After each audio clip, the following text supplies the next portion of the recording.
I've heard of it. It's essentially the largest cash prize of any show in the world.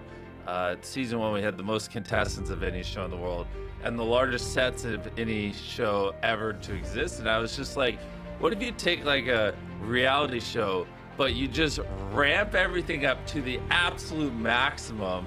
And like season one, we gave away $22 million just in one Whoa. season, right? And some of the biggest game shows in the world right now give away $250,000. Like we're giving Yeah. away $2 million every episode. And so also Holy shit. my whole thesis behind it with this is you when you watch these game shows or reality shows, there's a lot of takeaways, and like after the show they'll put people in a room and they'll be like, hey, talk about what happened here, and it's like intercut. And I was like, well, what if we just have 1,000 cameras and we just let people be themselves and we kind of just show it in real time?